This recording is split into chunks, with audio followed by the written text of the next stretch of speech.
Welcome to, I don't even know, 30th?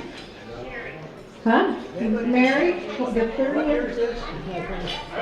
Mary, how many years?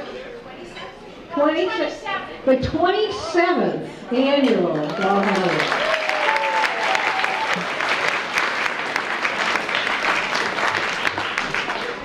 Most of you were mere youths when we began. It's a little longer than the truth these days, including us. There's so much goodwill in the room, we don't really have to create any more. But we certainly have to be grateful for all of it. And acknowledging this and starting off just the right note is Cantor Marcella Gimlin, who's going to lead us in our benediction. Yeah, we can we can squeeze in one. We have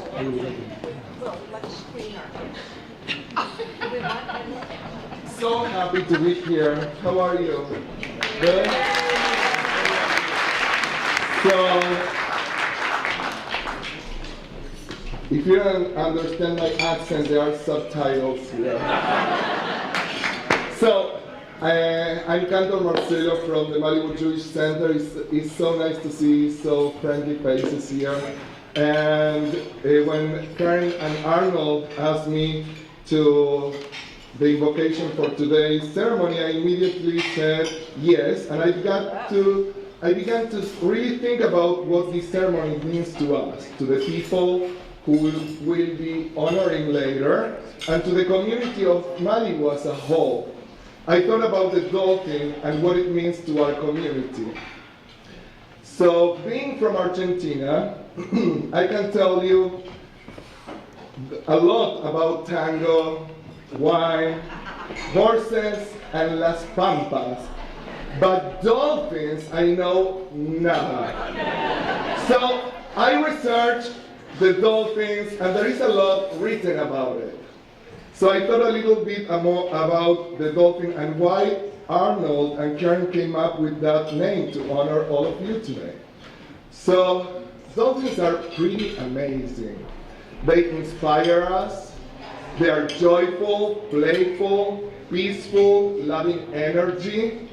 Dolphins assist in healing the world, the person, the whole person, including the body, the mind, the spirit, and emotions. Many people give the dolphin credit for miraculous healing. According to the marine biologist, there is something about the vibrational energy of a dolphin and its sonar that has an effect on our biomolecular structure. It's not unlike an opera singer that can shatter a glass. Dolphins can break up the negative energy and also are guardians, extremely protective. I am sure if you go to a surfer here in Zuma, and they can tell you a lot of stories about, how dolphins came around them and swimming by them. And maybe I will take a surfing lesson now that I know that critical piece of information, because they keep the sharks, away. And so, dolphins work as a community to surround each other and protect the weak. And that is what I decided today that was all about. Today we are here to celebrate. Like the dolphins, we surround our community with our light and protective energy. So, since I am a dolphin like the rest of you, I'm also a cantor, a spiritual leader through music and song. I wanted to sing something for you. Don't clap, you may not like what I'm going to sing.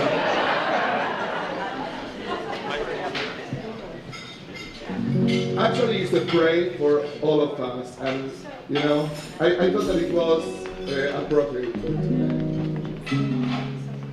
I pray you'll be our eyes and watch us where we go, and help us to be wise in times when we don't know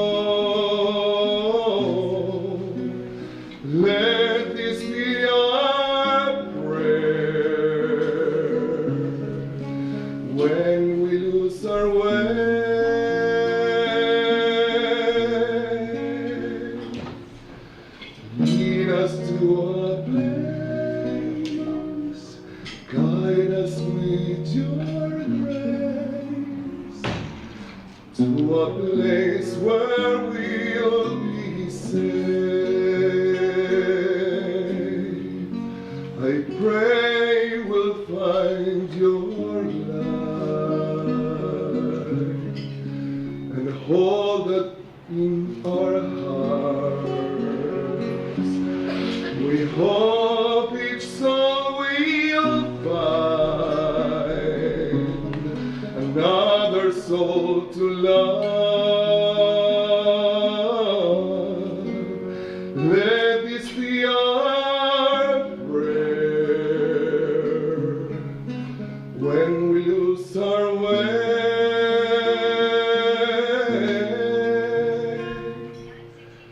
Lead us to a place, guide us with your grace, to a place where we'll be safe. Lead us to a place, guide us with your grace, to a place where we'll be safe.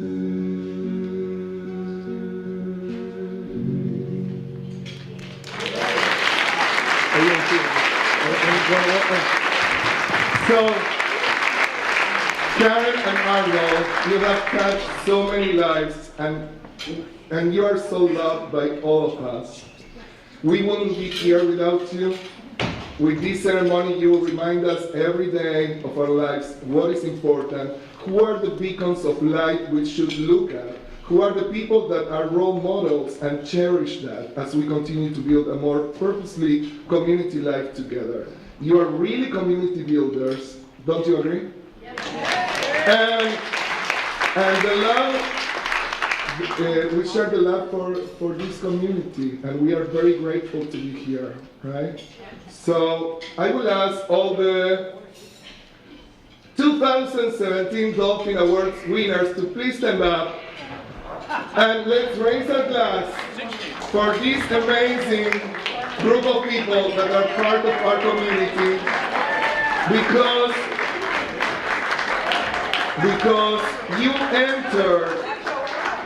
you enter into the waters of our everyday life and transform our beautiful ocean of life into a better place. So we say, thank you for giving us a reason to celebrate. Salud!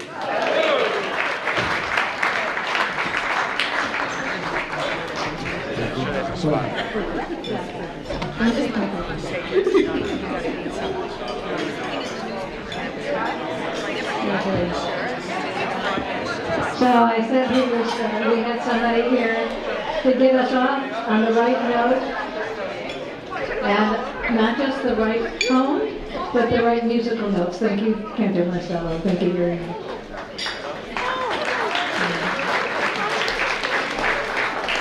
So all weeks, the first traditional phrase spoken by for the last 27 years is, what is it? Where are we going to find next year's dolphins? Haven't we already recognized all of the wonderful people in Malibu?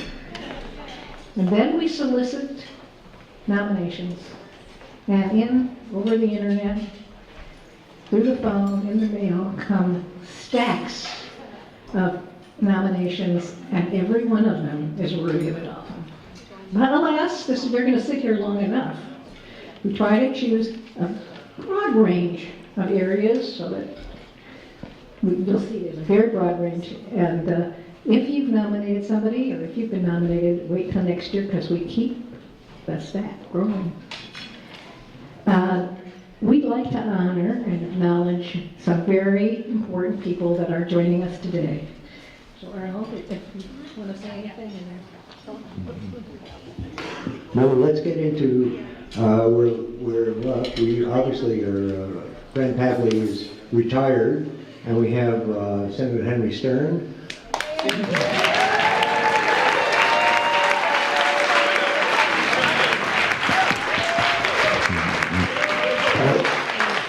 Assemblyman Richard Bloom. Is Richard here? Oh, yeah. And and a number of representatives for various office holders. Joey Apodaca for Congressman Ted Lieu, who's made quite a splash in Washington. Fiona Nagel for LA County Supervisor. Sheila Keel. Harlem Malibu City Manager Rita Feldman.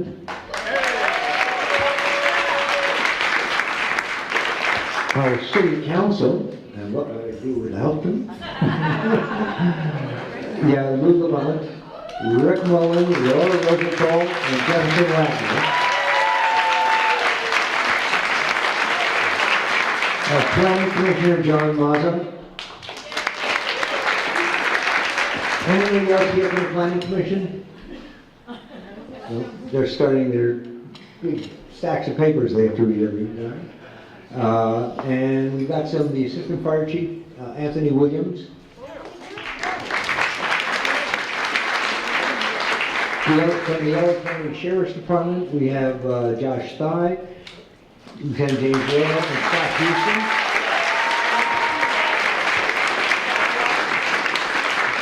And from the Malibu Times staff, we have Emily and Chelsea and Kathy May and Barbara Calandra. Yeah, where's it?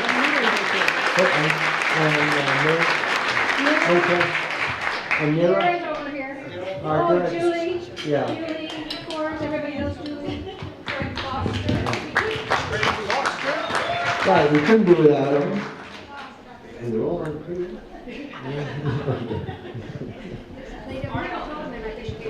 Arnold. Yeah. We have Craig Foster from our school board. Oh, yes, Okay.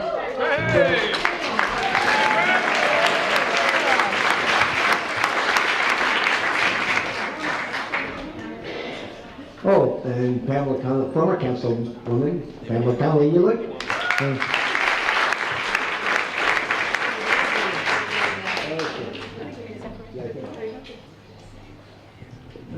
Well, you're all very important people. It's, you know, we could go on and on, but we are, and we will go on and on right now. Now, let me tell you the ground rules. This event, we try to finish it sharply.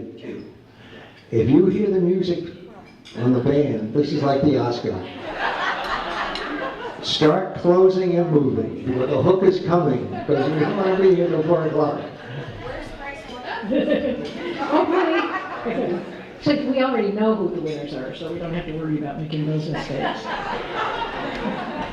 But, you know, we have, after 27 years, lots and lots of dolphins. And the sad thing is that occasionally, when we stand here, we have to say goodbye to one of our dolphins. And this year, we're saying goodbye to Ozzy Sona, who passed. And Ozzy and Arnold and I didn't always agree, but our respect for his love and concern, dedication, and generosity to Malibu is there, and we wanted everybody to take just a moment to say goodbye. I also want to thank somebody that's been very special to us this last couple of years, and that's Deb Bianco. Yes. Deb, where are you? There she is.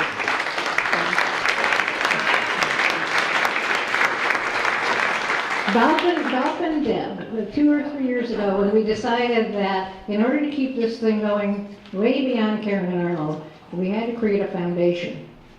And we had to form a 501c3 foundation. The first thing I asked her first, I said, you know, we would like to do this now. I understand that we can piggyback some of our donations so that they make them tax deductible for whoever wants to donate to the foundation. Would you handle our books for us until we get the 501c3? And she probably didn't know that it takes 3 or 4 years to get one. But they she gave us her accountant, she put us into her books, and she's carried us really like a dolphin for the last 3 years, and I'd like everybody to thank her.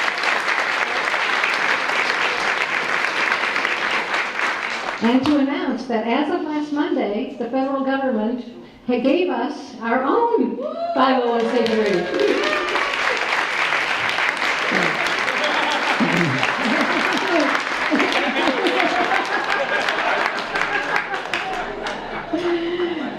And to that end, by the way, there are envelopes on the table.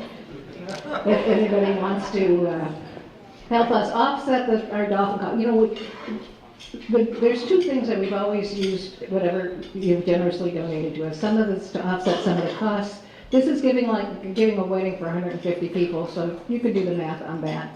But what our goal is, as we generate some money and hopefully get some endowment money for it, is to keep it going way beyond us and to be able to give our dolphins, those who are involved in such worthy and financially demanding services, a gift from the Dolphin Foundation. So that is our goal.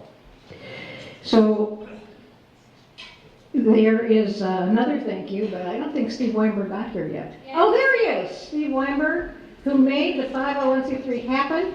Should I tell him that he did it?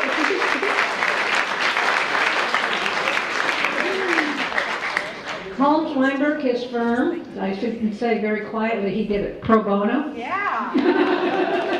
Well, you're in trouble now in this group. So, and then of course, this day really couldn't have happened without a very generous donation from Malibu Village, one of our shopping areas here in Malibu, who, we said, that's nice, we're hoping that you're going to advertise, we're hoping you're going to be there for us, we know you're there for the community, and by the way, we have this foundation. The next day, there's a check in the mail.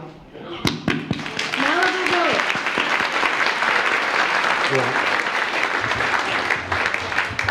Village.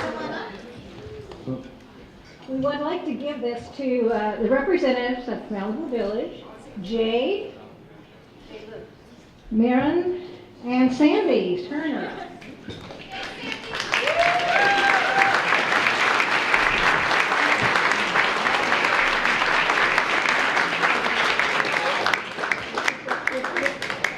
With great appreciation for your generous donation, becoming our first Malibu Dolphin Charitable Foundation Gold sponsor. Your contribution will provide recognition and financial support to the many inspirational individuals and worthwhile organizations and community projects that enhance the quality of life for Malibu. Thank you.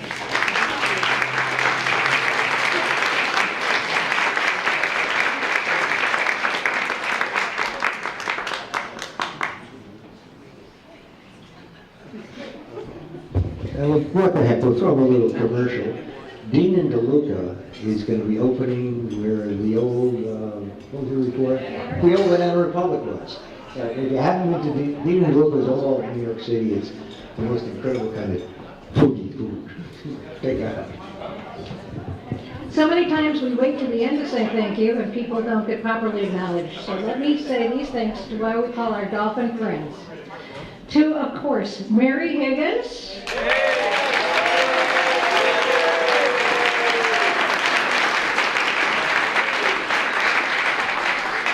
Event coordinator extraordinaire. Yeah. To the Malibu West Beach Club.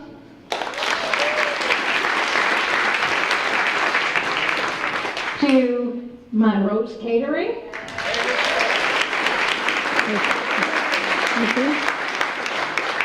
To the Semler Family Wines, Ron Semler and his family. To the Cornucopia Foundation. Malibu Holmes Weinberg Legal Services. And I wanted to mention, we were shopping, Mary and I were shopping this week, and we went into Trader Joe's to see, to sort of fill in what we needed. And we might just go, do you make any donations to a 501c3? And they gave us 200 bottles of water and a 40% discount. So thank you, Trader Joe's. Surprise.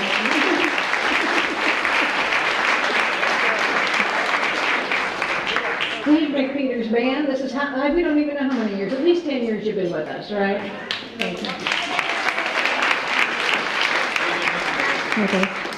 Chelsea, Ann, Sherry, and Gretchen, who were at our welcome table, and our Pepperdine Associates, Katie, Warner and Hunter Peters. And weren't they adorable? Thank you. So having properly acknowledged the people that make this happen, now we acknowledge the people why it happens. And introducing our first dolphin, Pat Healy, is Ken Shulman.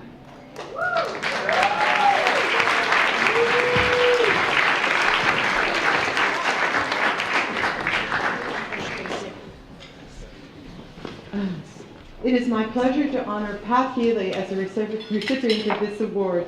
Pat has worked selflessly for Malibu since cityhood was achieved 26 years ago. Even before, she has engaged in countless issues affecting Malibu and the never-ending challenges of development. She is Malibu's most effective environmental watchdog and a founder of the Coalition for Slow Growth in 1992. She has spent extraordinary amount of time reviewing agendas, staff reports of the city, the county, and coastal commission, educating herself and all of us citizens about the issues that affect Malibu's quality of life and natural beauty. Even when she has not been able to completely stop a particular harmful development project, her perseverance has lessened its impact. Impressively, even her opponents respect and consult her. Her most recent accomplishment working with the Homeowners Association is the acquisition of Trancas Park.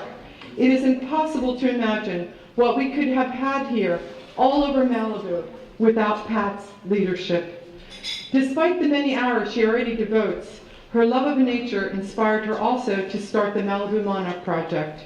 This is an organization dedicated to the rescue of the endangered monarch butterfly population in Malibu and elsewhere due to pesticides, herbicides, and habitat destruction.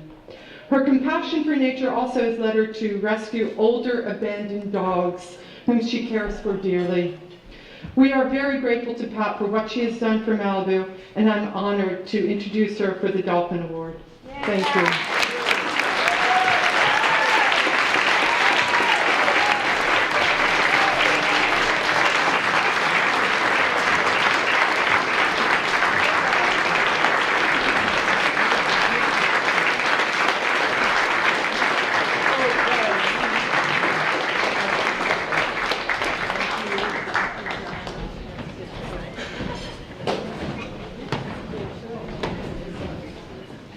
Hello, everybody.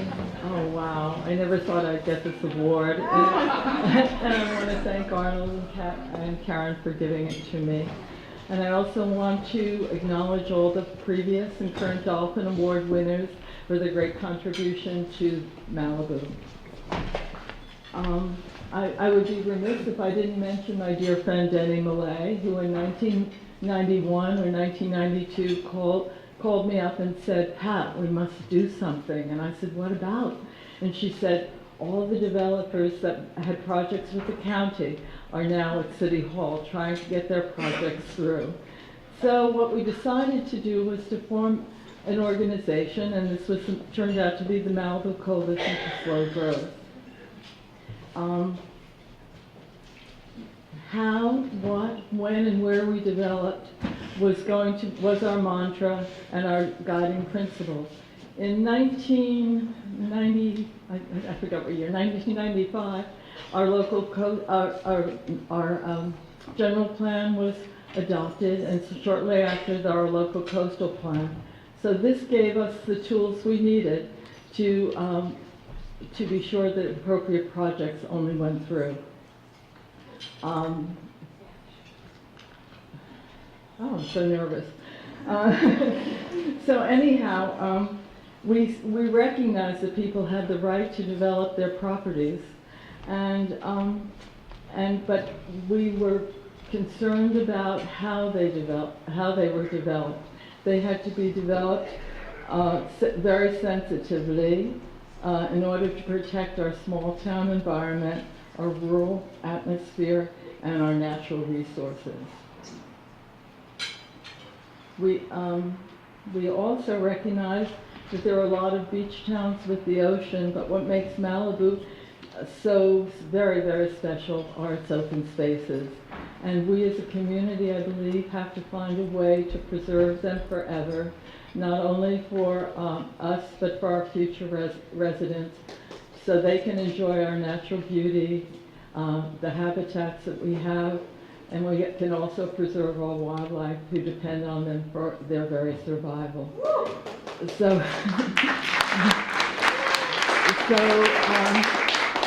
as the public face of the Malibu Coalition for Slow Growth, I've been truly blessed. I've met so many wonderful people. Our core group of the coalition, also all our supporters, in addition, a lot of residents, homeowners associations, and environmental groups. And it's for them I accept this honor today. So thank you. Thank you.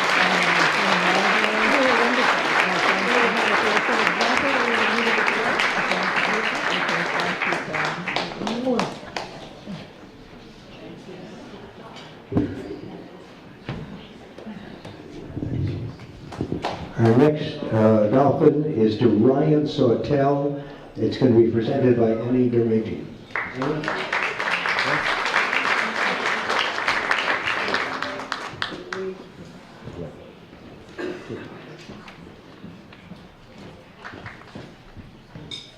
There's one more thing that we do as dolphins. When there's a lot of dolphins in one place, we also bring sunshine. As we have heard today, and we will be hearing a lot more, the Dolphin Awards are a special way of thanking our Malibu citizens who have gone above and beyond to create outstanding contributions to our community. Thank you, Mr. and Mrs. York, for this beautiful tradition.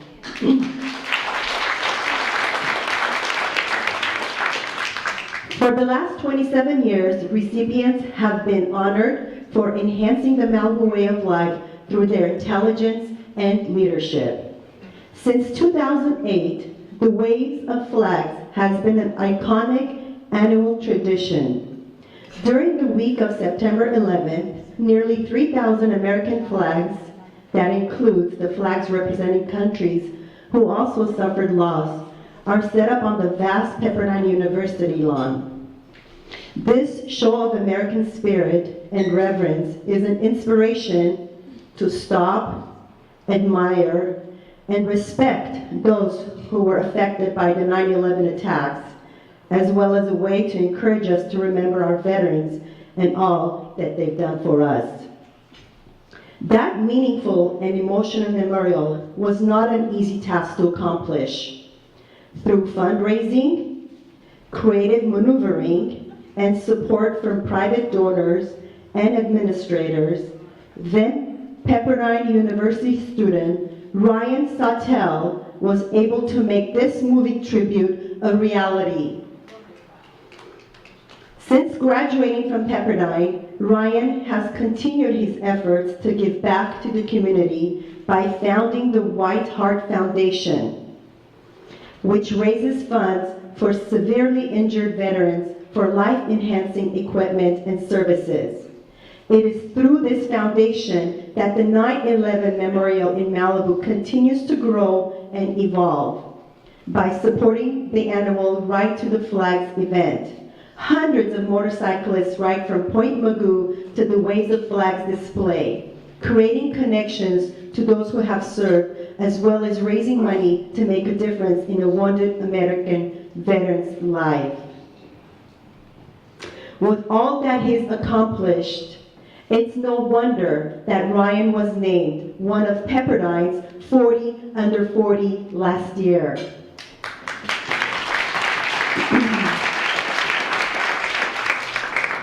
Without further ado, it is my honor to present to you one of our very deserving 2016 Dolphin Award winners, Ryan Sawtelle.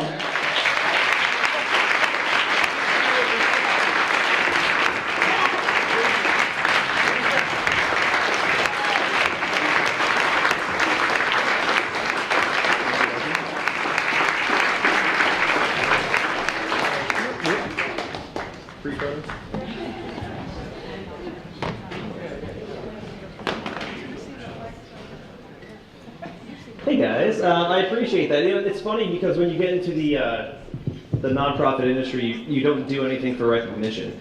And to be recognized is really nice. Dan Pallotta, at a TED Talk one time, I'm paraphrasing, but he said, you can make $10 million a year selling violent video games to children, and they're going to put you on the front cover of Wired magazine and celebrate you.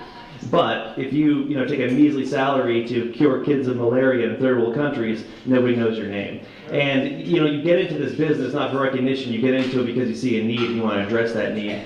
And so I appreciate this right now from the Yorks, and I definitely appreciate Patrick Priscilla for the nomination, and Vesta Carrera as well for the assistance.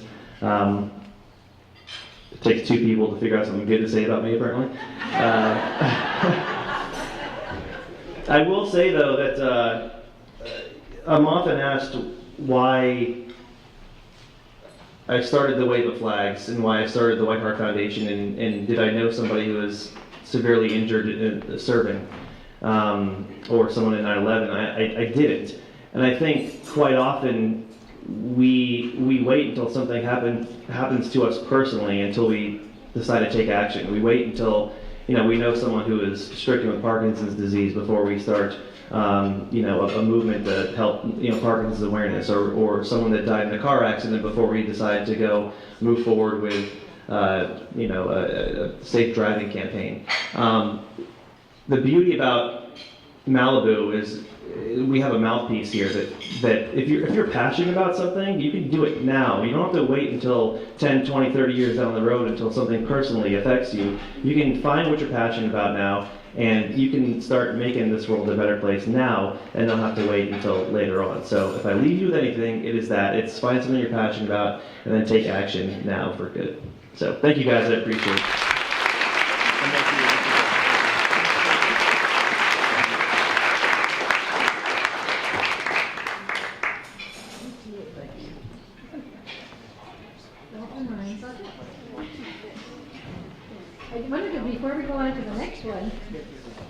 Before we go on to our next Dolphin, you've all noticed that there's a plant on your table. So Mary and I were out shopping, and we looked at the flowers, and we looked at the thing, and we looked at whatnot, and all of a sudden, we were over at the Do It Center, one of our advertisers, and we said, I said, Mary, let's give food. How about tomatoes and peppers? And she said, yes. And I said, and then we can ask somebody at each table to take the bag home, to grow the vegetables, and to give them to either the labor exchange or the task force. So in your bag, pick out one of you that's a gardener. There are even growing instructions, and there's also contact information to people who are going to need that food once you grow it. And you can keep some for yourself as well.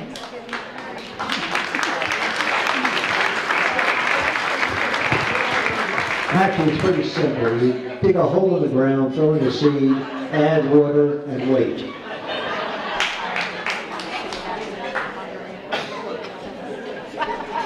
Our next dolphin is Lily Castro. She's got the Harvey Baskin Business Leadership Award, and Lorraine Sills and Doug O'Brien Carolina.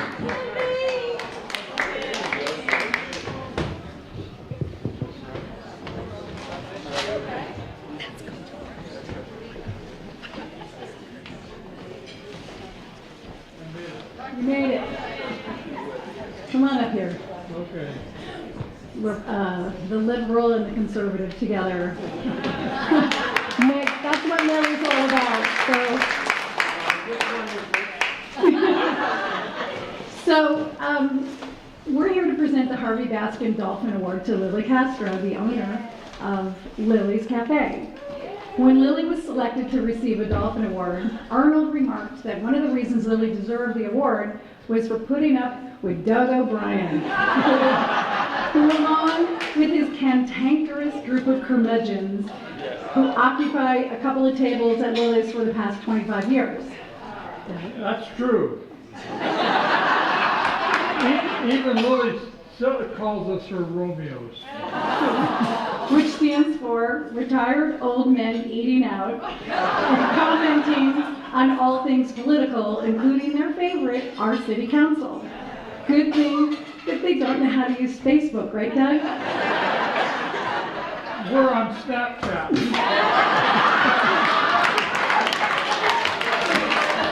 Here are the facts. It's all about Lily. Lily and her beloved husband Abel, who passed away in 2008, built this business from Sten's Donut Shop into one of Malibu's top restaurants, serving thousands, according to Lily, thousands of people a year. Our newly minted state senator Henry Stearns quote is, "I've known Lily since she worked at Sten's Bakery. She is now one of our community's greatest small business owners and is the best breakfast burrito maker in the world, period."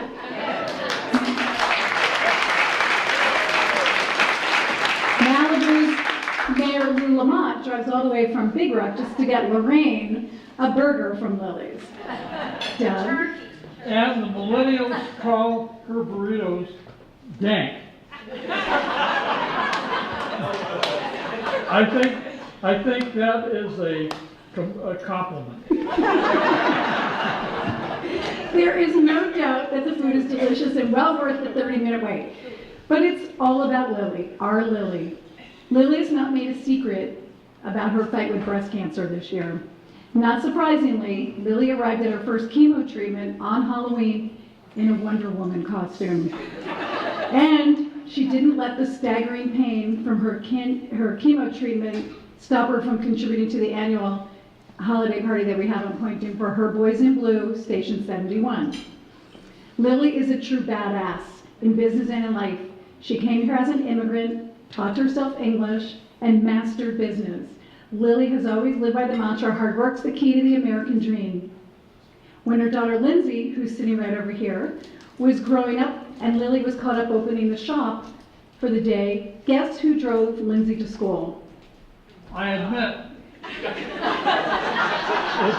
it took a little like Henry Stearns' dad in House In Alone. Home Alone. They look like the parents. Can you imagine them driving Lindsay? Lily is also a great mother who made sure Lindsay worked really hard and also had perfect attendance all through school, and that is a true fact. Lily's created a local landmark. It's our Lily's, and everyone is welcome no matter who you are. The place is crammed with surfers, dreaming of catching the wave at Little Doom, tourists from all over the world, and loads of hungry Pepperdine students. But it's the generations of locals that make the experience of going to Lily's the Mexican restaurant version of Cheers. You want to be where everyone knows your name. Go ahead. Would you please join us in honoring A woman who is living proof of the American dream, businesswoman Lily Castro.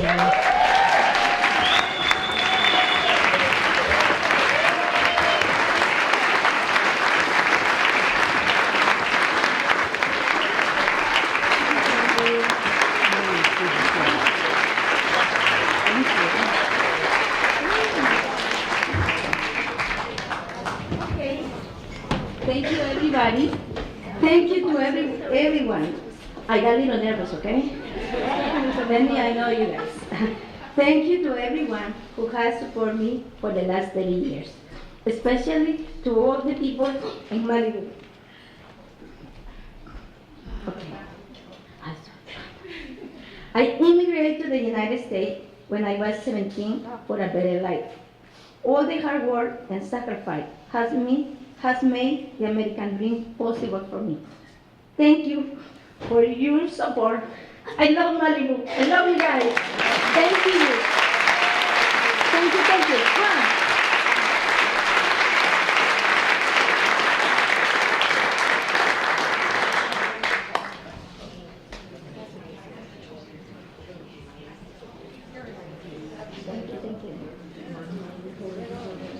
Thank you very much.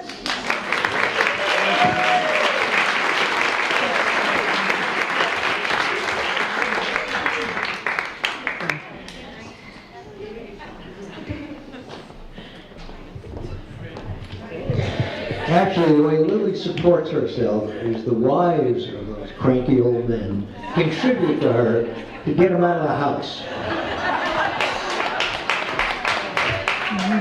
Our next Dolphin Award goes to a fantastic group of people. the Malibu Task Force on Homelessness. Okay.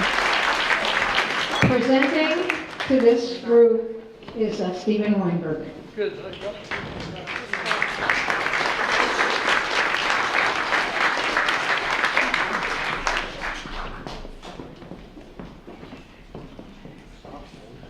First, I'd just like to ask my clients in the room to stop testing me and asking me if I'll do their work pro bono.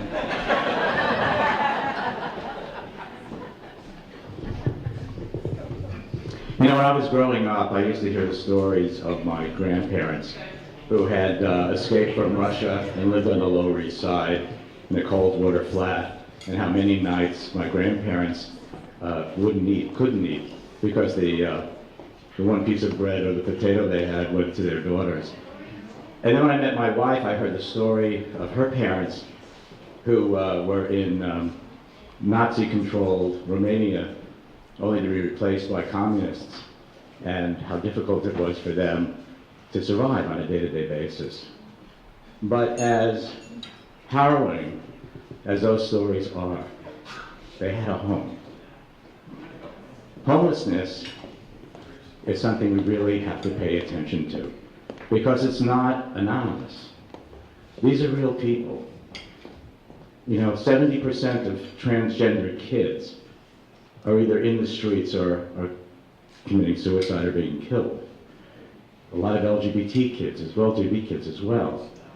We have our warriors coming back from battles far away who find no support when they get back, and also end up in the streets. We have women abandoned in their 50s, 60s, and 70s without any financial support, who also find the streets as home. It's not anonymous, and it's real. And if we look at our political times as we become, unfortunately, headed more and more in what seems to be an oligarchy or aristocratic kind of government without the social action and the support we need for these folks. And if you take a look at what's being projected over the next 10 years in industry, we are going to have a real culture of homelessness. We can't ignore it. We can't let it be anonymous. We need to address it. We address it every day here in Malibu at the Labor Exchange, which I'm very proud to be on the board of. And we are addressing it through the Task Force on Homelessness. You know, this is really an extraordinary group. I remember when Pam Ulick and Renee Kazwan and Jay Scott and Bert Ross were really trying to get it kicked off. And they were working really relentlessly. And one of the things I have to say about my friend Renee Kazwan is, unlike so many people who make promises and don't deliver, she writes the checks. And she got it started. And then Jay Scott, who I love and adore, he is the everyman for every person and every cause in this town. Pamela, of course, has never-ending energy and really stands behind these causes. Bert Ross, as I posted this morning on Facebook, uses real facts to tell real stories. It's an extraordinary group of people. I wish I knew them all, but I know most of them, and these are really wonderful people who have really made homelessness not anonymous, who are really helping out. And just to give you an example, they've worked with a number of different groups, including the People Concerned, who have really helped them move forward on their task. They've raised $300,000 so far to make that happen. If you want to learn more about them, MalibuTaskForce.org is a place to go, or look it up on Facebook, where I told some stories this morning. In any event, I just want to let you know how wonderful it is that we really are addressing this very real issue. Not a problem. It's a cultural issue that we need to address, and I am very, very pleased to present the Dolphin Award to, I think, Bert Ross, who's going to accept it on behalf of the task force.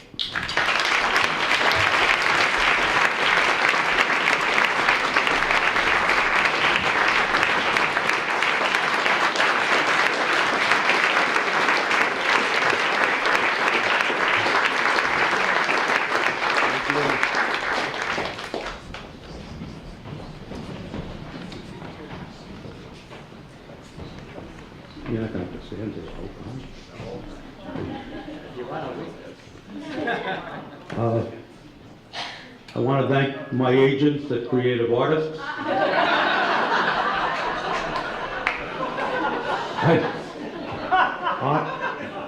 I am not on Facebook. I actually thought that the cell phone was a passing fad. So, thank you, Steve. It's especially meaningful to receive this award on behalf of the Malibu Task Force on Homelessness from somebody who has himself given so much to our community.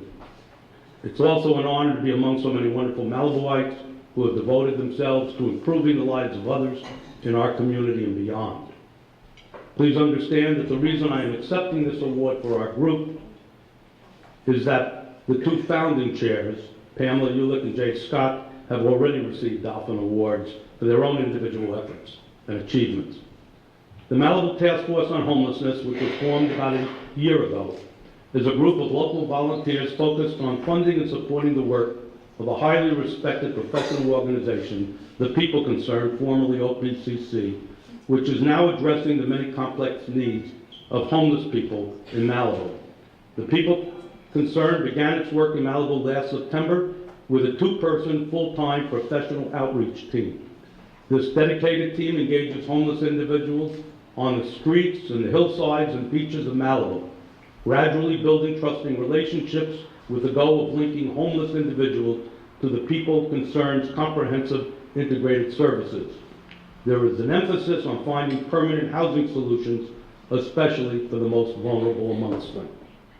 The Malibu Task Force on Homelessness anticipates that the People Concern's efforts in Malibu will help safeguard not only the homeless individuals served, but also the community as a whole. I am pleased to report that since the outreach workers started in Malibu 5 months ago, 39 homeless residents have enrolled as clients, meaning they have consented to services, been assigned to a case manager, and completed a goal plan. 8 individuals are now off the street. These are not just statistics.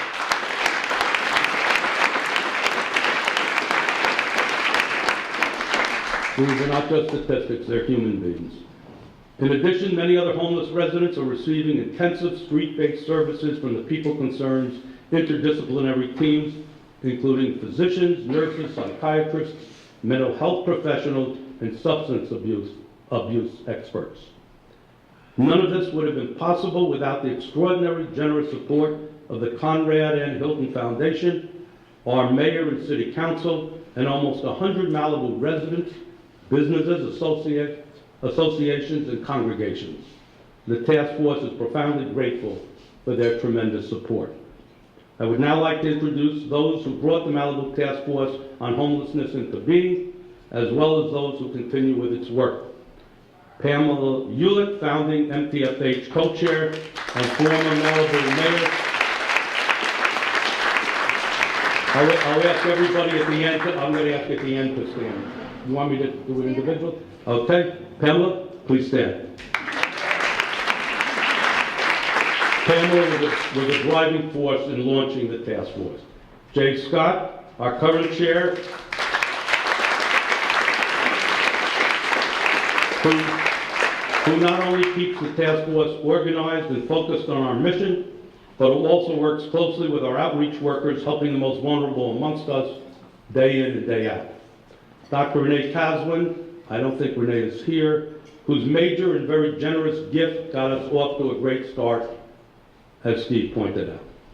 Reverend Paul Elder, who works every day to support, comfort, and guide our homeless neighbors while also arranging meals and other practical help. Unfortunately, Paul could not be here today. Dr. Connie Shaffron, please, Connie, a clinical psychologist.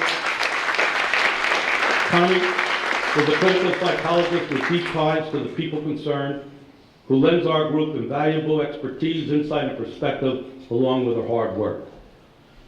Matt DiNicola and his son Cooper, where are you, Cooper? Our junior member in the back.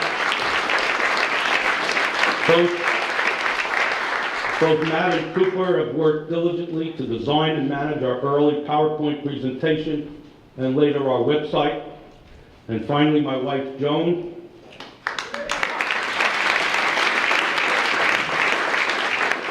MPFH treasurer who is also focused on preparing written communications for the task force. And I can tell you there's nobody who spends more time in working on the task force than does John. I would also like to introduce John Massari. John, please stand up.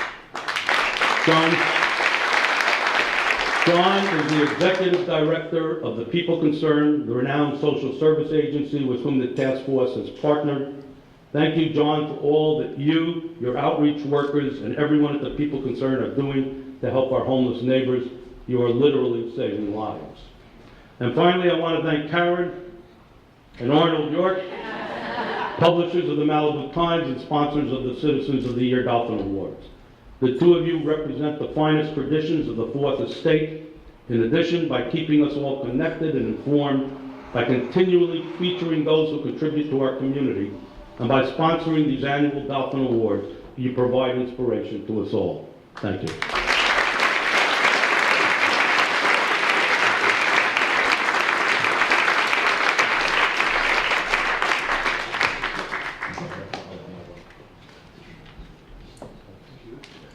Thank you. Whoops. Sorry. Thank you. Did that? Thank you. Thank you.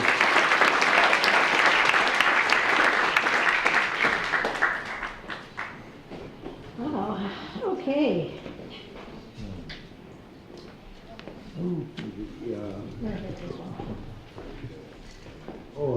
We have what we call the Junior Dolphins, and this is a few years ago we started this practice of giving dolphins to young people. We got something special this year. Our two Junior Dolphin winners are Dylan Eisman and Ife. How do you pronounce it, Ife? Hozil. All right, let's come out. And presenting are going to be two former youth Dolphins, Michelle Espinoza and Violet Meady. So all four of you come on up. Yeah.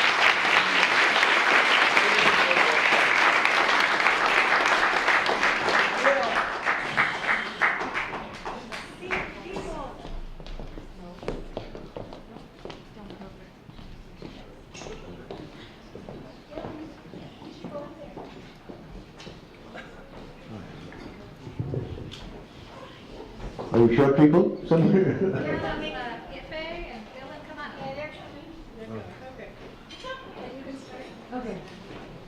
Okay. Hi, I'm Violet, and I received the Youth Dolphin Award in 2011, and I'm so honored to present Ife with her award. I've known Ife since she first started going to a Boys and Girls Club, and it's been such an amazing journey watching her turn into such a beautiful and inspiring person. Ife and her mom drive almost an hour, depending on traffic, probably more than an hour, to school every day so that she can attend Malibu High School and participate in all the activities the Boys and Girls Club has to offer. At the club, Ife was in Smart Girls, where she got to engage with positive friendships and peer mentoring. And she also did LIT, which is Leaders in Training, where she learned a positive, awesome leadership role. And also she's been going to the summer camp for 4 years, right? 4 summers, where she's learned important skills, but also retrieved awesome friendships. I just love her so much. She's overcome so much from learning to live with a learning disability to bullying, and look how tall she stands in front of you. So I'm proud of her, and I love you so much, Ethan.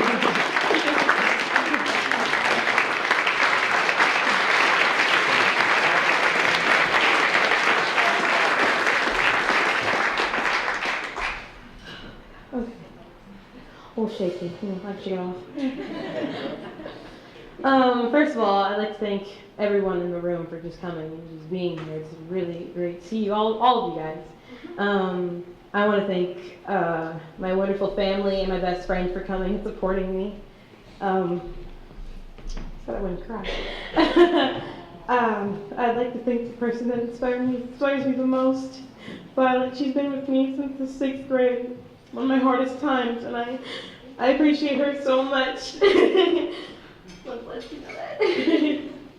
I'd like to thank Karen and Arnold for this awesome opportunity and giving kids like me this platform and use the world. I would also like to thank my club family, Misael and Casey, for just being amazing people, and how the club has helped me through so much. If you don't mind, I'd like to share a couple of things that they've done for me. So, as Violet has mentioned, I've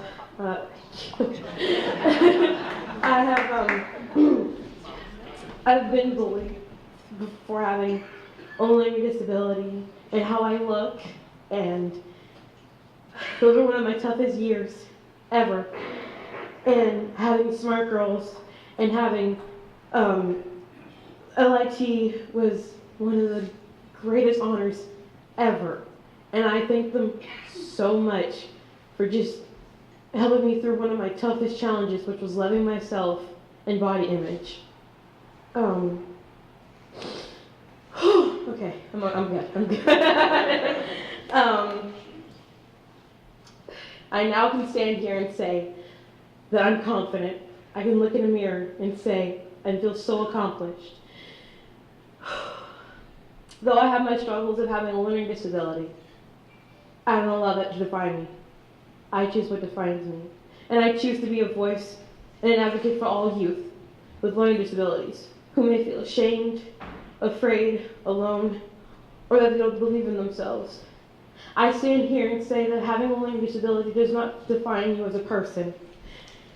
And it does not make you lower than anybody else. What I always say to myself is don't let the haters get you down. Thank you.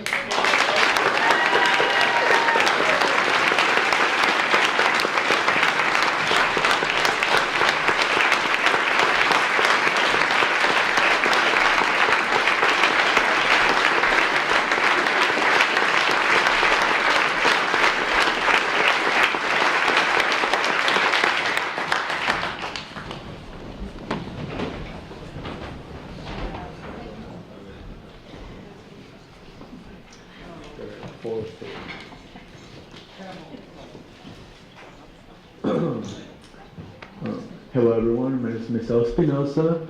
I just want to thank Karen and Arnold for having me back here. It's really excited to be back, see new faces, and just learn about what's going on here in the community.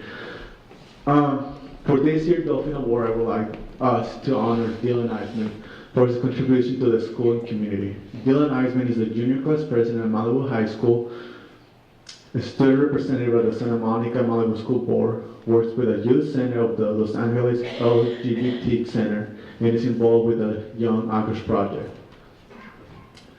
Dylan has dedicated to give back and make a difference around the school and community. Dylan has served to his peers as a freshman, sophomore, and currently junior class president. Dylan also serves as the head of the Student Voice Committee to the Site Council. Dylan attends regular meetings with faculty, administrators, and parents and ensures that all student concerns are being addressed and met. In his freshman year, Dylan became the founding president of the MHS Gay and Straight Alliance. He began this club with only one member and is proud to announce that it now has over 45 members who meet regularly under Dylan's leadership.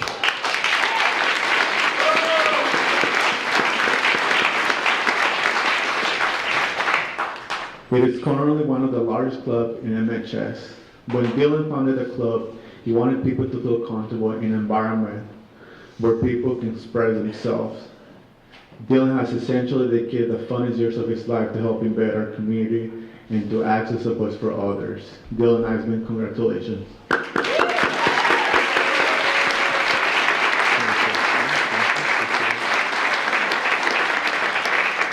Thank you for that beautiful introduction, Ms. Ayel. First off, I'd like to thank Arnold and Karen York and Malibu Times for making all this possible. I am truly honored and humbled to be recognized as a 2016 Dolphin Award winner, and it's so encouraging to know that what I'm doing in my community is making such an impact. I want people in my school and this community to feel confident with who they are. I founded the Gay Straight Alliance at my school so my peers can feel comfortable in an environment where they can express themselves.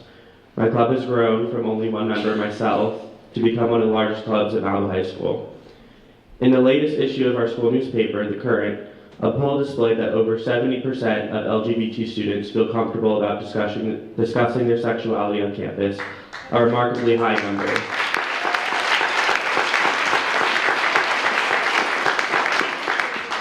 Currently, our club is organizing National Day of Silence, in which hundreds of students voluntarily remain silent for the school day, illustrating the silencing effect of bullying and harassment on LGBT students. It is very inspiring seeing how many students participate and how our club has furthered the accepting nature on campus. Similarly, when I upcycle clothes for disadvantaged teens, my primary goal is for them to feel empowered with who they are and what they wear. It is not very often you find a passion or hobby of yours and be able to use it to help a wide group of people. The best thing is knowing that I can take something that no one once wanted and transform it into something one of a kind that makes someone feel beautiful once they put it on. Having lived here since I was 2, the Malibu I grew up in and have come to know is very different than a glamorized portrayal in the media. We are just an isolated beach town where everyone knows everyone. The dolphin is a symbol for cooperation, and so many of us are working together to change our community for the better. Malibu is special because there are so many dedicated people who make these big changes to our small town. Today's Malibu wouldn't have been possible without such an inspiring group of citizens.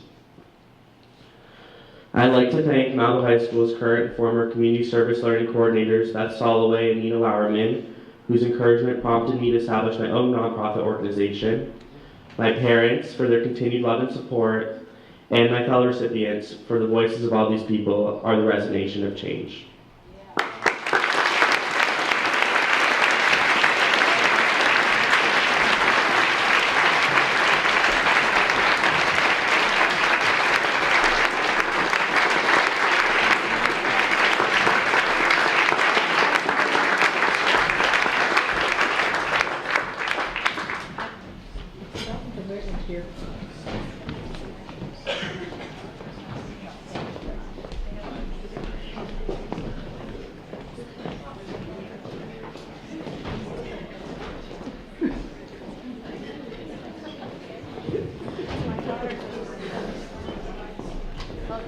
Okay, our next dolphin is John Seibert, who just left the city council.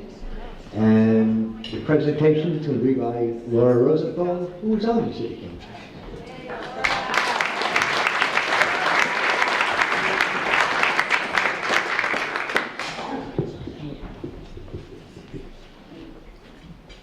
Good afternoon, everyone. It's really so nice to see so many familiar faces and some new faces. Before I begin, we have so many elected officials that now are coming to this event that I think we left out. We have our Vice President of West Basin Water District, Scott Houston, in the back, so I just wanted to point him out. Thank you for coming, Scott. Renaissance Man. What do we think of when we hear Renaissance Man? Well, first of all, we always know that standing next to every great Renaissance man is a woman, Blanca. A Renaissance man is a person with many talents or areas of knowledge, a person with expertise in many different areas, a person who is interested in and knows a lot about many different things. Sound familiar? Dr. John Seibert is the closest that I will ever come to know a Renaissance man. Yale man, Caltech professor, noted speaker all over the world, proud to be a Marine. Discussing water issues, somehow John did the original research that discovered the solution to whatever water problem there is. Sea level rise? Yes, John's working with the National Oceanic and Atmospheric Association on paradigms that will forecast the theory on the hypothesis that it all makes sense. Make sense? Fracking, yes, worked on that too. When PCBs were discovered at our local schools, guess who did some of the original and definitive research on those chemicals? John Seibert. Cooking, you guessed it. Gourmet meals that he cooks while sipping the aged scotch that he researched to get the perfect blend. Okay, maybe a little more than just sipping on the scotch. Cigars, glad you asked. True, he doesn't grow the tobacco or roll the cigars, but he can tell you the history of the industry while he puffs away, drink in hand, after another long day solving the world's problems. NASA, NOAA, LCP, CUP, MMP, PCB, COG, SCAG, he rules Malibu's acronyms. After 8 years on the Planning Commission and another 8.5 years on the City Council, he has pretty much seen it all and commented on it all. But unlike most of us, he truly knows what he's talking about. In fact, I think the only subject in 6+ years that I served with John, that I knew more than he, was when we discussed marijuana. And I'll have no further comment on that. John was always the perfect colleague. Well, almost. He did yell at me a couple of times for interrupting him. But he didn't realize I was just trying to say, wow, you know about that too? After all these years, John, you finally get your Dolphin. Richly deserved, very belated, and the epitome of what this award represents. A selfless, dedicated, what else can I do to help public servant who got out while the world was still okay. We miss you. I miss you. And thank you for all of your hard work, knowledge, and willingness to share it with all of us. A real-life man of science, using facts to inform his decisions and his thoughts. Imagine, Malibu's Renaissance man, Semper Fi John, always faithful.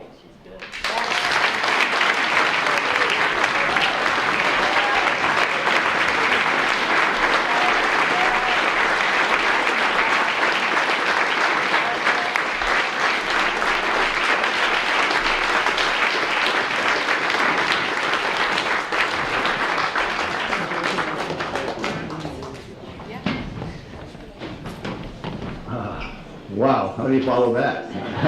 I don't even recognize that person. Thank you.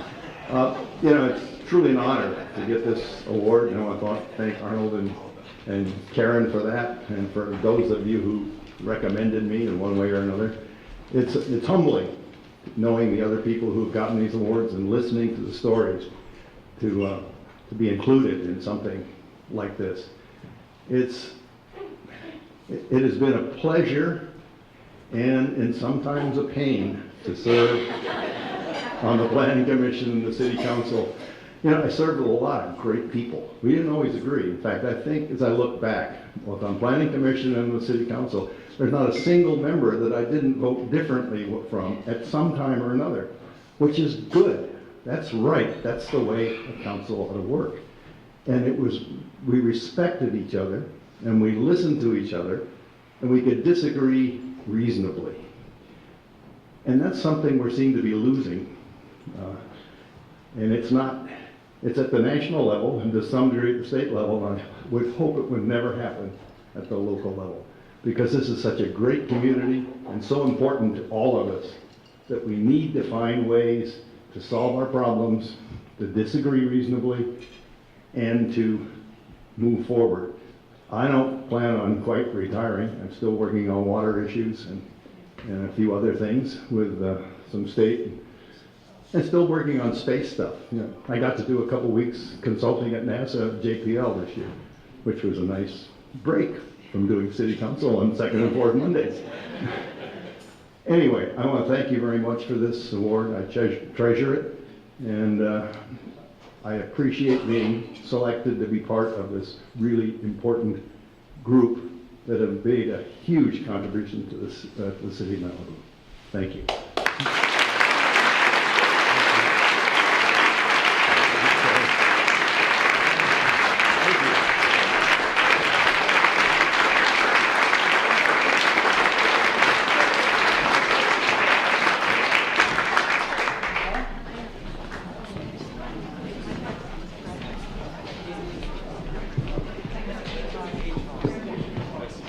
Well, John isn't the only person retiring from the council this year.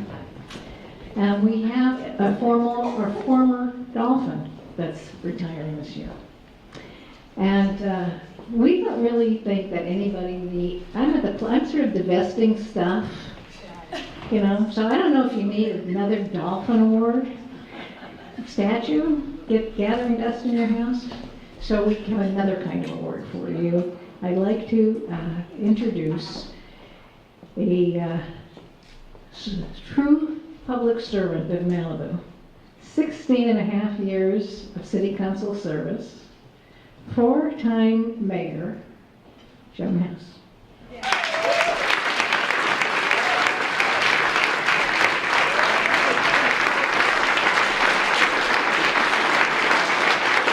Thank you.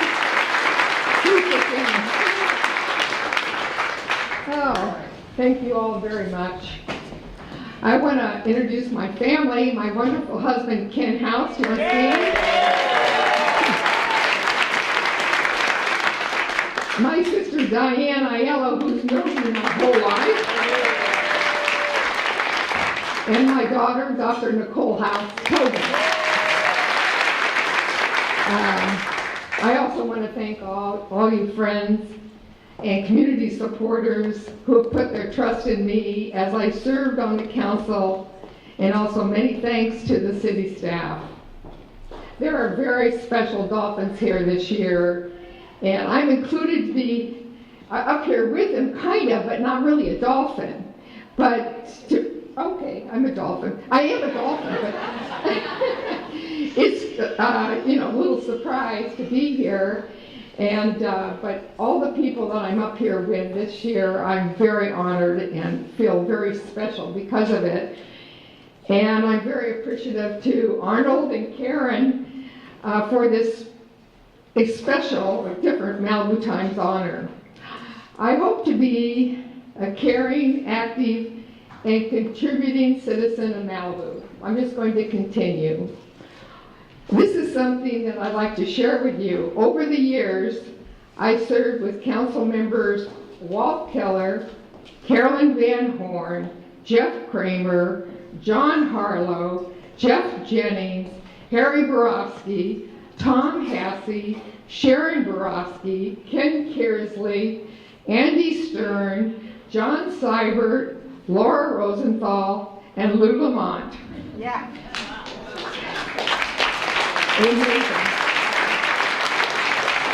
That in and of itself is amazing, but I will say to you, the commonality among all of us is significantly greater than the differences. We ensured public safety, we protect Malibu's environment and its natural and cultural resources, have a financially healthy city with reserve to carry us when there are disasters, expand our recreational facilities to meet the needs of the adults and the youth. These are among the most important issues that our city council deals with on a regular basis. For the most part, city council members have encouraged civil dialogue and encouraged creativity. And there has never been a developer on the council. Oftentimes during the campaign, you'll hear the word thrown around, and I can tell you with all the people I've served with, I have yet to meet a developer, and the ones there that are currently elected are not developers as well.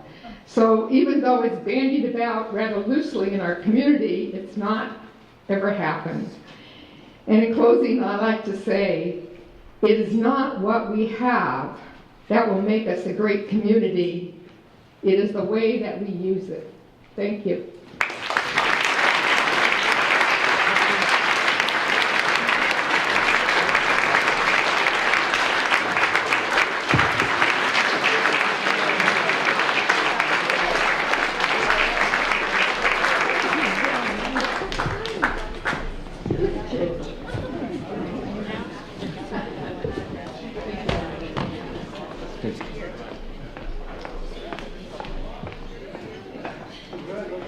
Apparently, when you're born a house, your first name is Doctor.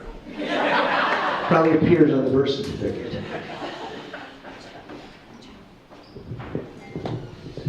Our next Dolphin is Coach Mike Mulligan. And it's going to be presented by Tim Hackett and Jean-Pierre. What's it? Patrice. Did I get the accent right? Jean-Pierre. Good enough for life. Okay.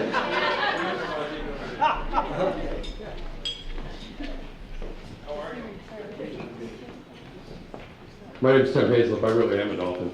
And then he really is a pelican. And I'm Jean-Pierre Petit.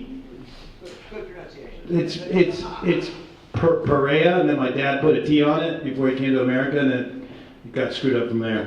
But it's Perea. I'd like to first of all thank the Yorks for being an inspiration to everyone in this town and providing an avenue for inspiration.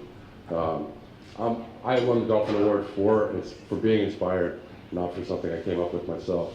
I invite you all to do that. The world's wide open. It's an open place. If you're inspired by something or someone, turn around and pay it forward. That's exactly what Mike did. I was speaking to Mike the other night. He was talking about being inspired by his coaches. And we caught him last night coming home from paintball with some guys that graduated in 2003. It's a long time ago to go paintball with your old coach. But that's the kind of guy Mike is, and that's the kind of guy we learn from. And in this town, it's a small town. What's that? He's very loved. He is loved. Well, that's what happens. I mean, you find someone like that, and you hang on to him. And he's become such an inspiration to all the kids on his team and his water polo here at Malibu High. And I'm honored to be able to hand a dolphin off from a waterman to a waterman. Then a couple little facts here. He's been coaching 31 years. 26 years of those years has been here at Malibu High School, which is an absolute commitment to the community and to the children of the community and the families. He's had 18 league titles, 3 CIF runner-up finishes, and 1 CIF title. As Timmy said, and when speaking to him, the most important thing is really the connection and the commitment that he has to the community, and that's why he's winning this award. Coming from a single parent, as I spoke to him, he's been more than a coach to these children. He's been a parent, and when you see him, as Timmy said, go play paintball, with these children, he's got a connection with these kids for life. And I'm proud to say that I'm proud for us to give you this award. And most importantly, it's people like you that make a difference in the world. And I think for every single one of you, you might remember 2 or 3 of your teachers when you grow up that made a difference in your life.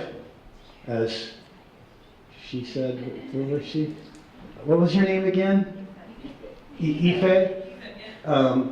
It's just a commitment to those kind of people that make the difference in children. And God bless you, buddy.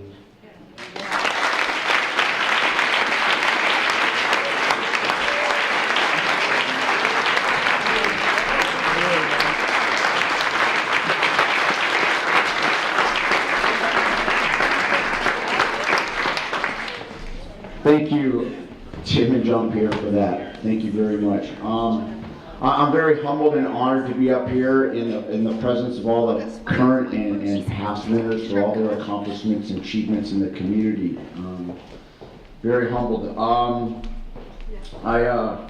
My first coaching job, I was 15 years old, coaching a Babe Ruth team of 13 and 14-year-olds. And at that time, I knew I wanted to be a coach. I found that love, I found that passion. And the next 10 years I spent working as a camp counselor at a sport and fitness camp, and went and got my physical education degree at Cal State LA, and got hired at Agora to coach, and in '91, I was fortunate enough to get hired at Malibu High School and coach water polo there. The ironic part is in '91, Malibu High School didn't exist, and they didn't have a working swimming pool for 3 years.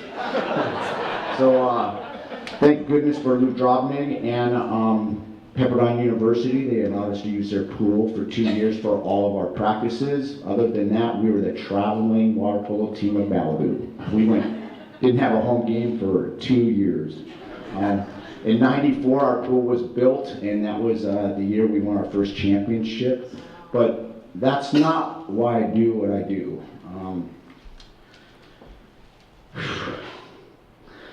It's guys like Henry Stern that were part of the program, Avesta's son, Jesse. There's some great kids out there that have allowed me to do what I do and are the reason I'm standing up here. I have a simple philosophy. It's fundamentals, fundamentals. Have a good, hard work ethic. Have fun. Have a positive attitude. And more importantly, be a family. It's we, not me. So always look for the kid who scores a goal, and he better not be putting his finger in the air and fist pumping. He better be looking to the guy that passed him the ball, because that's the essence of of life.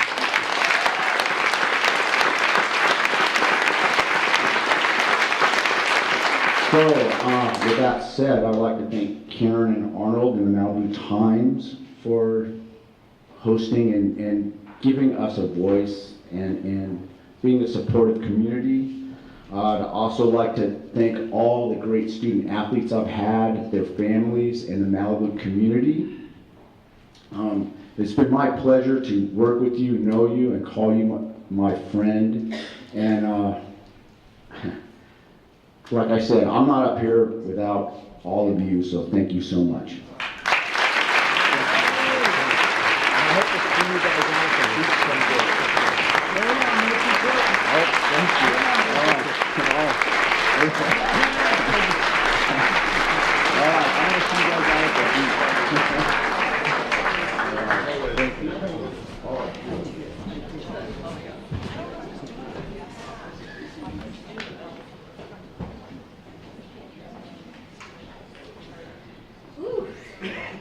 Okay.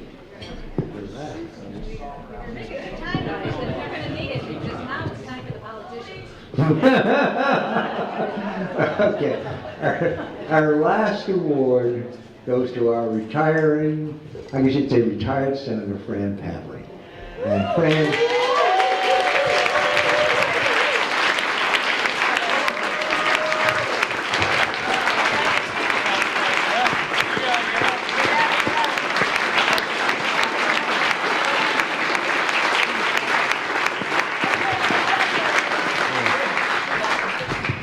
and presenting to Fran is her longtime friend and associate and colleague, Madeline Whitfield. Wow, the last. This is an amazing group. It's such a life-affirming event to see so many people accomplish so much, mostly against great odds. I sometimes say there is no good deed that goes unpunished, but I think that in this community, there are an amazing number of people, probably more than the average for a small community, that get so much done and care so much about things that they don't have to care about, that they don't have to do, but they have a passion for.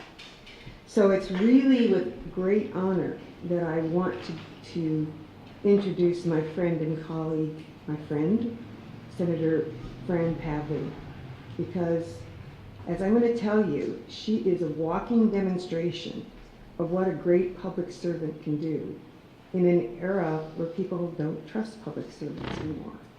And it's because of all of you and the voters within her districts that had faith in her, that have seen how much somebody can accomplish when they actually have a passion for making good changes.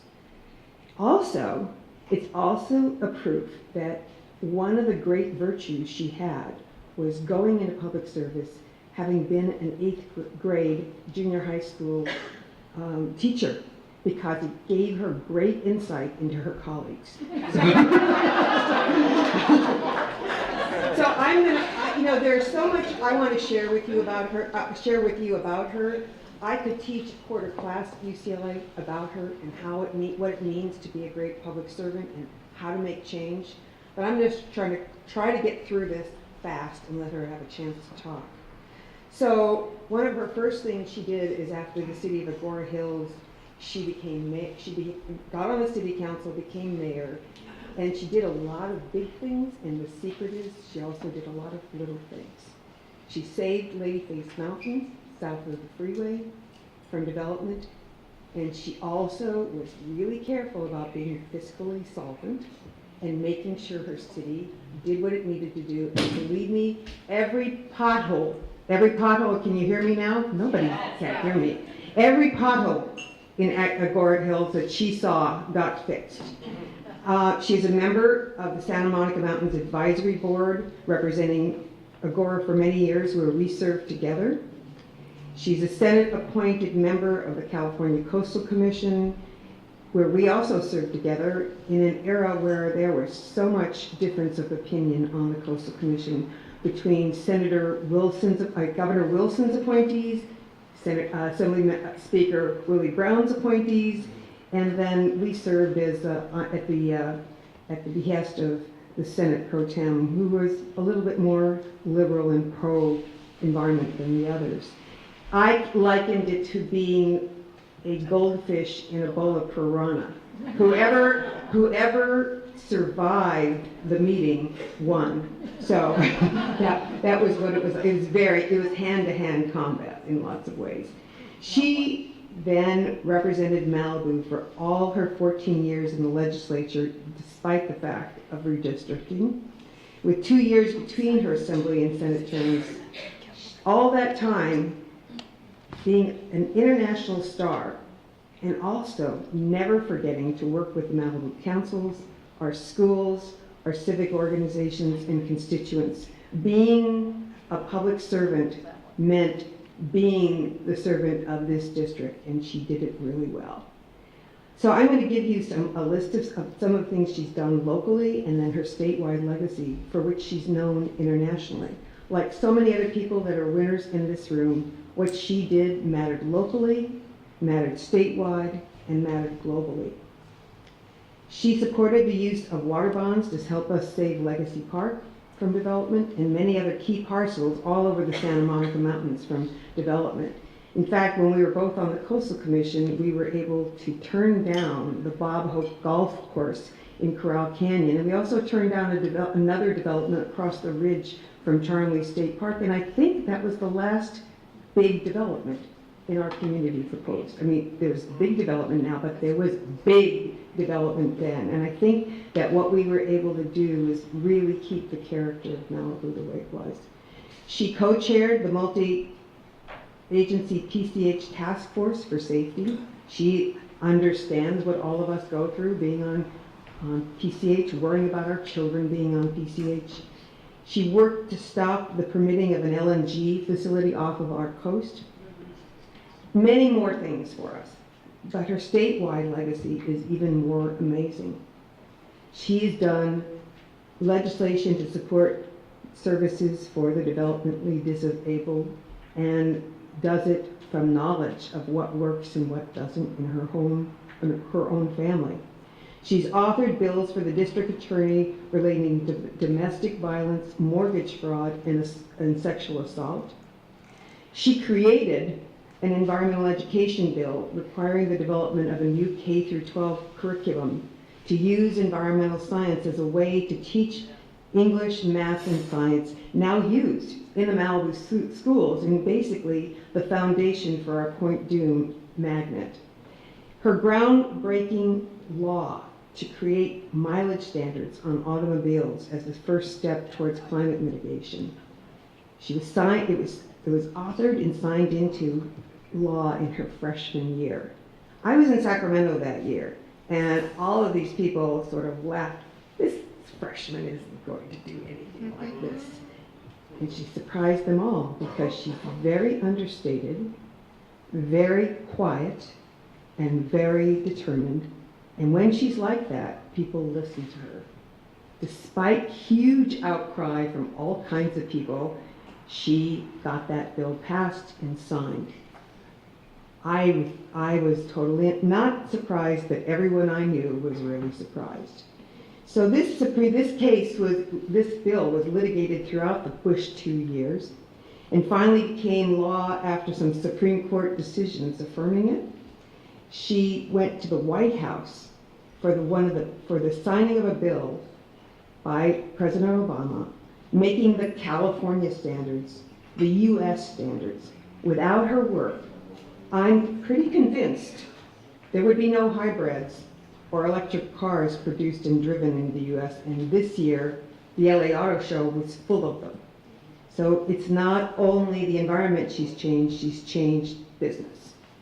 Her most famous and far-reaching bill, AB 32, is always called the Pavley Bill, sets out a plan, the first statewide plan for reducing climate gas emissions in California. It's been copied all over the world. The Pavley Bill is internationally famous. She's a superstar. She has, what's more important is that not only did this end up trying to start the solution to the climate change problems, but beginning to invent and foster a brand new economy in California, the clean economy. And I don't think without this bill, it would have gotten anywhere as far as it hasn't. It's also was the blueprint for the Obama power plant. And a lot of states were moving in the direction of copying California to comply with that. Let's hope that Mr. Trump doesn't figure out how to get rid of it. So, legislation to regulate fracking. She did it. Lots of people said, don't regulate it, ban it. She couldn't do that. So she did what she could do. And since then, the State Water Quality Control Board is demanding so much of the oil producers that are fracking. They're starting to discover a lot of water quality problems in groundwater basins in very poor areas that depend on this for agricultural water and for drinking water, and they're fixing them. And nobody's going to do fracking like that in California ever again. She co-wrote the Sustainable Groundwater Management Act. California was the last state, we're so progressive, but California was the last state in the country to regulate its groundwater so that we didn't see depressions like we do in the Central Valley from space of groundwater basins that have been so overpumped that the land is seeking by many feet.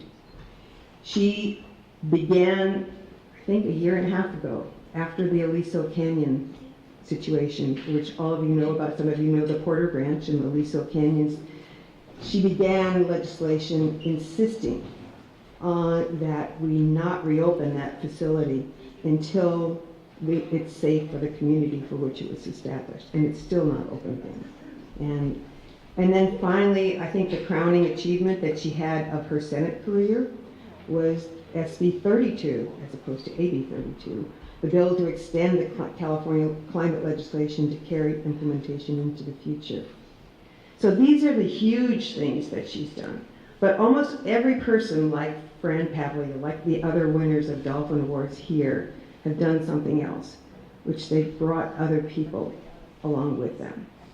And I am really happy to say that Fran decided to hire Henry Stern and bring him back from Washington, D.C., and train him and let him blossom into the person that all of us in Malibu are so proud of and so excited to have as our state senator. So,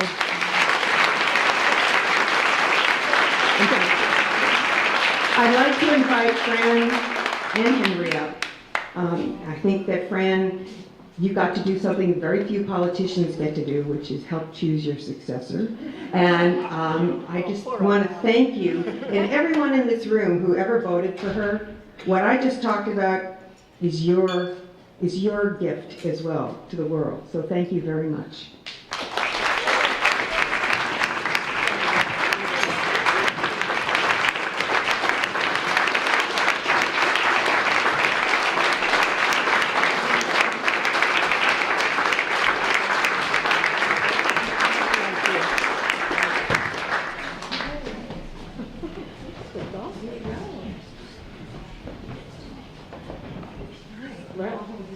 Thank you very much. And as an outsider, living in Agora Hills, that's right over the hill. Have any of you ever been there? Can't miss it. It's been an absolute pleasure and honor for me to represent Malibu all 14 years in the legislature. And with redistricting every 10 years, Malibu's and Agora Hills have been probably my only constant during those 14 years, as well as Topanga, but this little area of the world. And I want to share with you in Malibu that a state senate district, and Henry Stern can vouch for this, is nearly 1 million people. Malibu is 13,000 people. So you can't monopolize 100% of his time and attention. I've got your back, Henry.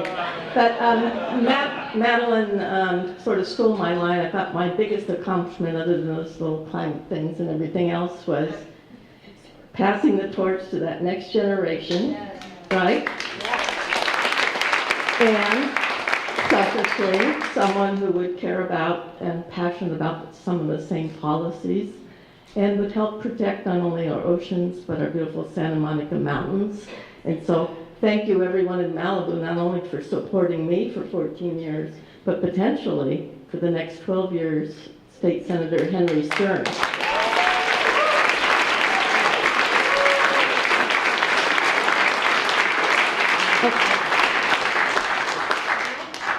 And I'm proud to be part of the family. I have to tell you, dolphins are one of my very favorite things on the planet.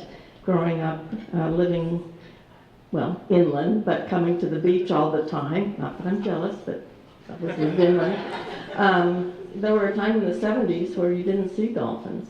And if you were older, you didn't see them in Santa Monica Bay. It was really polluted then. You didn't see pelicans either. Where's John, the scientist? He could probably vouch for all this. But we're making inroads. I want to also take this time to thank Madeline Gluckfield. She's been a friend and a co-conspirator of mine for probably close to 25 years or so, and she's right. Coastal Commission, Santa Monica Mountains Conservancy, both non-political groups as far as Malibu. So, but I think it's really important to have someone not only in the legislature but on the local level who understands the politics and the people in Malibu. And Arnold and Karen, I think it's been incredibly important and valuable for me the last 5 years to come to most of these events. Because from the outside, you really don't understand some of the human element and the amazing organizations and individuals you have in this community of Malibu. You really have a strong sense of community. I get the politics here, boy do I. But you come together on important things and you fight. Yes, you have like a family, internal squabbles and things, but you love and really respect this community. So it's been a real pleasure for me to get to know you all. So I'm not going to go through background and anything, but just keep track of what's going on in Washington, D.C. If you care about some of the environmental legislation, I know there's other things, healthcare and immigration and everything else that's coming undone, but you'll be hearing about California waivers. What does that have to do with anything? California has a unique place under the Federal Clean Air Act where we can pass more stringent air pollution standards than the federal government. Because we had smog problems when we were growing up, right, in the 60s and 70s. So it was actually written into the Federal Clean Air Act that California has an exemption to pass more stringent emission standards, providing we get a waiver from the Environmental Protection Agency. Well, therein lies the problem. So it's been there. We have over 100 waivers passed over the last 50, 60 years. They want to undo that waiver protection. California has served as the laboratory for good air quality policies for this country. Other states have two choices about California standards or the federal government's weaker standards. And on the tailpipe emission bill that Madeline talked about, 12 other states had adopted our clean car standards, as well as the country of Canada. They want to undo this waiver. The waiver where if we can prove through science that we have compelling and extraordinary reasons why we need to reduce not only criteria air pollution but greenhouse gas emissions, then the federal government will approve it. Procedural. It doesn't require a vote of Congress. They want to undo all this policy work that's been done. So there's tremendous implications for this, because this bill was passed because of wanting clean air. That's the benefit of reducing greenhouse gas emissions from tailpipe. You also clean up criteria air pollutants. It was passed to reduce our dependence on foreign oil. It was passed to incentivize foreign and domestic automobile manufacturers that come up with clean alternative vehicles, whether it's hybrids or electric cars. And it was passed by putting together with the federal government a combination of California's air emission standards with the federal government's CAFE standards. That's a corporate average fuel efficiency standards. That's your miles per gallon. They want to undo all that. So it has direct implications if you care about climate change or sea level rise, Malibu, or things like that. But it affects our state, it affects other states, but it affects other countries as well, because what's been done as far as cars in California resonates in China and everywhere else. Here's a little lesson in history. In the 70s, we passed the unleaded gas standard. We used to have lead in our gas, dangerous for kids and public health. It's now a national policy, but it resonates all over the planet. People tell me in China they wouldn't have unleaded gas today if it wasn't for California standards. So my ask for you, other than Arnold, a staff member, because I don't have staff anymore, that was my one ask for receiving the Dolphin Award, is to really follow what's going on in Washington, D.C., because on this regard, I think it really does matter. So thank you all for recognizing my efforts. Thank you for allowing me to serve in Sacramento.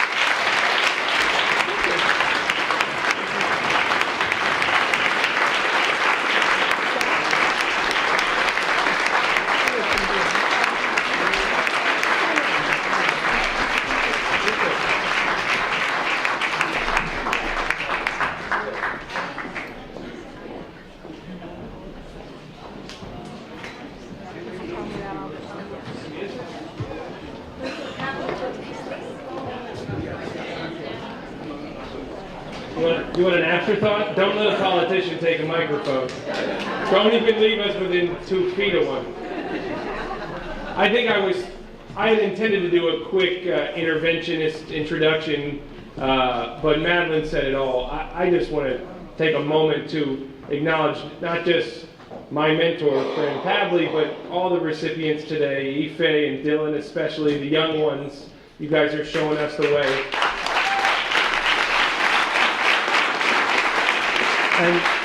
And to Coach Mulligan, who has trained so many young leaders, young men and women who have come up under Mike Mulligan, that he is truly instilling in the next generation a sense of team, and a generation of me. You're still old school, man. You're holding on, and we're going to keep listening to you, Coach. So we're all, yeah.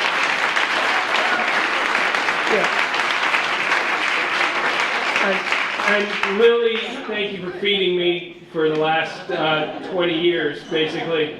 You've emerged to be an incredible leader in business and a story that I think radiates beyond Malibu to something that is very, very special. A story of somebody who can, start in a bakery, chipping away, and become an institution and an anchor of your community. So thank you to you and all the Romeos out there and Maureen for stepping out. And the Homelessness Task Force, and we could go on and on.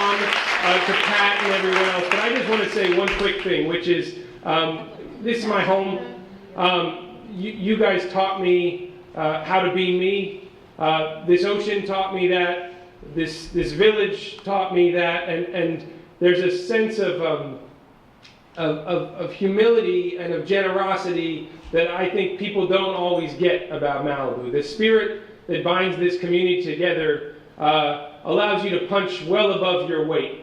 The ideas that emanate from this community, the example you set, the resources we have at our disposal here, and I'm not talking about money, I'm talking about our habitat, and that life is here in Malibu. That you can look out in that ocean and see those dolphins thriving. That you can go into those mountains and there's still a wildness in us. And so with that sense of good humor and a little bit of wildness, but a poise and an ease, right? We're laid back and we're ferocious. That's what Malibu is, right? We're taking it easy, but not too easy, because when you cross us, we bite back, right? And this town really has in it all that spirit we're going to need to endure a rocky few years in this country, but we got your back, and I want to just take the final moment to say that Fran Pavley, you can find Fran Pavley's influence all throughout your day. When you turn on your car in the morning, Fran Pavley's there. When you look out at that ocean and you see life coming back to it, Fran Pavley is there. You don't see a big LNG terminal, that's Fran Pavley out there. When you breathe air, there's Fran Pavley. So Fran Pavley, her legacy can't help but live on. It's living on through this office now that's representing you, but it truly is that same model of punching above your weight, of being just an 8th grade history teacher who no one expects to change the world. Well, look what happened. So if that's a model for any of you young people out there, it doesn't matter who you are, where you come from, or whether you're famous or you have a lot of money, that's not what drives service. What drives service is honesty, is integrity, it's diligence, and a heck of a lot of determination, because this woman, she may walk softly, but that big stick is there, and she doesn't lose, and we won't lose together. So thank you guys for today, and thank you to York. Thank you so much.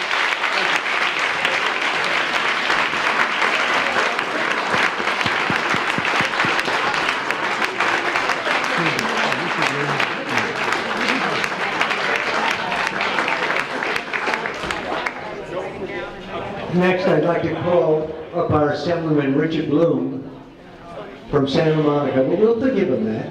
Yeah, Richard, you all right?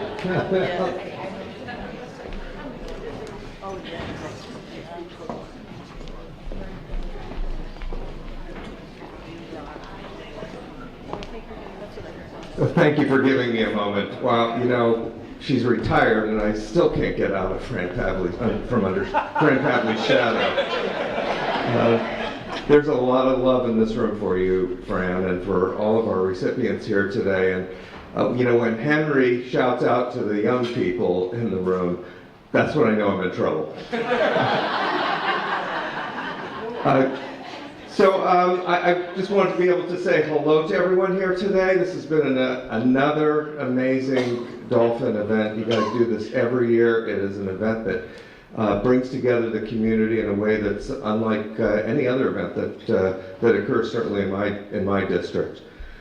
But about a year ago, there was another auspicious occasion, the recognition of the 70th anniversary of the Malibu Times.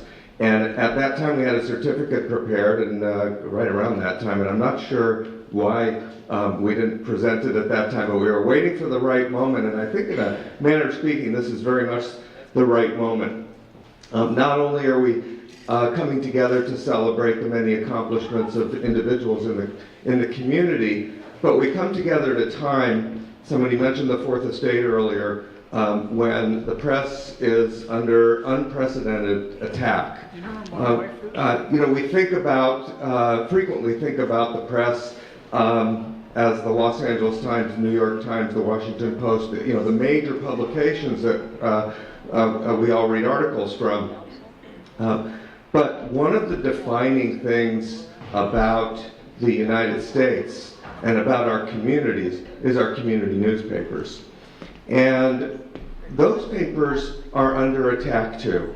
Because when you attack the Fourth Estate, when you attack the media writ large, it filters down everywhere. And so it is our duty and our obligation to support not just those big publications, but those publications that tie our communities together too. And nobody does this better than the Malibu Times. It's almost 30 years now, or is it just 30 years? The 30th year. So we're celebrating, that's another good reason that we're doing this today. That we're now celebrating the 30th anniversary of the paper being under the great York couple, who do this. Dynasty? Okay, any other adjectives out there?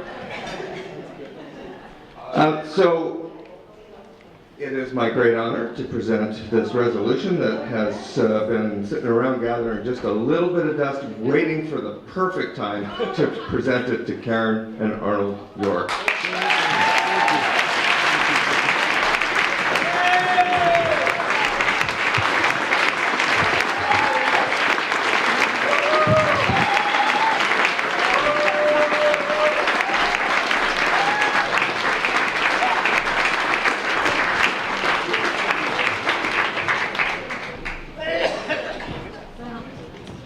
I have to, look, that might look like it was scripted, but it was a total surprise. And I'm glad the right name is on it. Okay, we're just about ready to wind up. All of our dolphins have gotten fabulous certificates of recognition from various governmental organizations, very much like the one that we're so honored to receive today. So we're going to put them all up here so that they can get them, and we're going to do photography with them. You certainly can take some time to congratulate them and one another, hang out a little bit. I noticed that there's, I don't know if there's any wine left, but there's some good beverages left and some sweets. Enjoy yourself. Don't forget, give your plant away to somebody who will promise to grow the vegetables and share them with people who need them. This is the end, 27 years, next year's 28. So, from the York Dynasty, or the York Machine, depending on who you ask. Thank you all for coming. And can we get all the Dolphin winners up here so we can get the photographs?